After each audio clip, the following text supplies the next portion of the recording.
निष्कर्ष निकल के आए? नीम गांव के विपिन नामक लड़के की 29 तारीख को जी एक दुर्घटनावश मृत्यु हो गई और उसका किसी लड़की से अफेयर था जी। हालांकि वो लड़की की बाद में शादी भी हो गई, लेकिन वो लड़की उससे बराबर संपर्क में थी। 8-10 कॉलों पे उसकी वार्तालाप हुई है जी। तो उसके पति को इस बात का अंदाज हो गया और शक हो गया, तो पत्नी से उसका विवाद भी हुआ, झगड़ा भी हुआ। तो लड़की ने पति के कहने से ही उस लड़के को फ़ोन पे बुलवाया जी। उस पर 4-5 लोग थे, उस पर अमरजीत भी उसका मित्र था। सिर्फ लड़की का ये कहना है, मेरी लड़की से भी बात हुई है, कि अमरजीत ने उसको बताया था जी। लेकिन जिस वक्त मारा गया है उसको उसके पति द्वारा या उसके दोस्तों द्वारा, जो 3-4 लोग और हैं, उस वक्त वो मर्डर में नहीं था। नहीं सर जी, लड़की ने खुद तो मरवाया क्यों था? क्या कुछ मामला वो था? अफेयर था, उसकी कुछ अश्लील फोटोआं थी उसके वीडियो में, उसके मोबाइल में, और कुछ टॉक थी, वार्तालाप थी। तो वो बराबर दबाव ये डाल रही थी लड़के पे कि तू इन्हें डिलीट कर दे, मतलब उन्हें हटा दे जिससे मेरे पति को न दिखे। वो इतनी फोटोआं थी उसके संग जो रंगरेलियां बनाई होंगी उसने शादी से पूर्व। जी। शादी के बाद बात तो हुई है लेकिन उसका कोई शारीरिक संबंध नहीं बना, जी। लेकिन बातचीत होती थी। हालांकि वो तो डिनाई कर रही है, लेकिन इंस्पेक्टर साहब के पार्टी ने उसके मुंह पे कहा कि तेरी 10 टॉक है, 10 बार तेरे मिस कॉल और उसमें टॉक है, इसलिए तूने बात की है, तू संपर्क में थी बराबर, तो तू झूठ बोल रही है। हालांकि मैंने उसके हाथ पे गंगा जल ही रख दी थी, मैंने कहा ईमानदारी से सही सही बोलना, झूठ मत बोलना। तो उसका ये कहना है कि ये लोग थे जरूर, लेकिन अब उसका मर्डर मुझसे बुलवाने के बाद मुझे मालूम नहीं थी कि मारने के लिए बुलवा रहे, ये वो कह रही है। तो कौन कौन व्यक्ति बताए जा रहे हैं जो मारने में?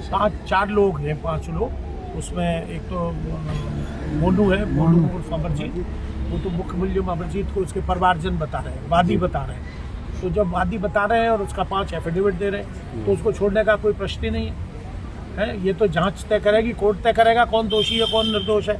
मैं या पुलिस थोड़ी तय करेगी कौन दोषी है कौन निर्दोष है। जब वादी कह रहा है, जिसका भाई मरा है, बेटा मरा है, वो कह रहा है कि दोषी है तो दोषी है। भारी संख्या में बिंदु है, उसको छोड़ने का क्या मतलब है?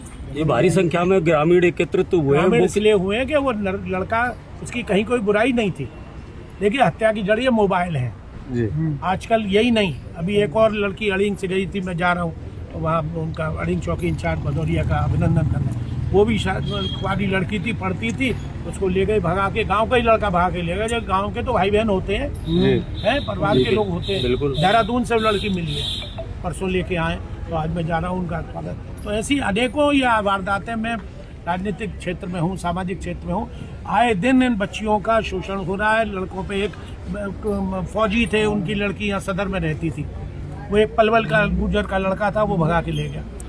मैं पुलिस लेके आया, बहुत सी वारदातें आए दिन ऐसी हो रही हैं। तो ये सब ये फेसबुक और मीडिया मैनेजमेंट है, ये सब इससे होता है। अब अधिकारियों से आपकी वार्तालाप हुई है कि बाकी लोग तो जा ही रहे हैं जेल, उसका पति जा रहा है, वो लड़की जा रही है जेल, क्योंकि उसने बुलाया है उसको।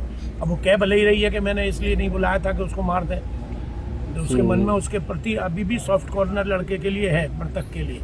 लेकिन वो फिर भी क्योंकि इन्वॉल्व थी, तो वो तो सब जाएंगे जेल। बात सिर्फ अमरजीत की, मोनू की रुक रही है। मोनू है, ये कहाँ से इन्वॉल्व हो गया है सर? ये मोनू उसका दोस्त था, मृतक जिसने मारा, हत्यारा उस लड़की का जो पति है उसका दोस्त था। उनके भाई का कहना है कि वो अक्सर खेतों पे भी देखा गया है, वहाँ पेट्रोल पंप पे भी देखा गया है, कई जगह देखा गया है, कोल्ड ड्रिंक पीते देखा गया है। तो उसका साजिश था, उसमें है। 120 का मुलजिम तो है, 302 का नहीं है, तो 120 का मुलजिम तो वो है। तो पुलिस उसको नहीं छोड़े, हमारी ये आपके चैनल के माध्यम से मांगे, और अधिकारियों से भी हम ये किया। आज एसएसपी साहब मथुरा से बाहर गए हुए, मेरी एसपी देहात से भी बात हो गई थी आने से पहले, उनका भी अभी फ़ोन आ गया है। सीओ साहब आ गए, सीओ छाता, अच्छे लोग हैं, अच्छे अधिकारी हैं सभी। कमलेश जी यहाँ छाता में भी रहे, अब कुर्सी में हैं, आगे भी यहाँ रहे, अब दूसरी जगह हैं। तो सभी अधिकारी हम आश्वस्त हैं कि उनके संग न्याय होगा, और दूध का दूध, पानी का पानी होगा। हम ये नहीं कह रहे कोई निर्दोष चला जाए, दोषी छूटे नहीं और निर्दोष जाए। ठीक।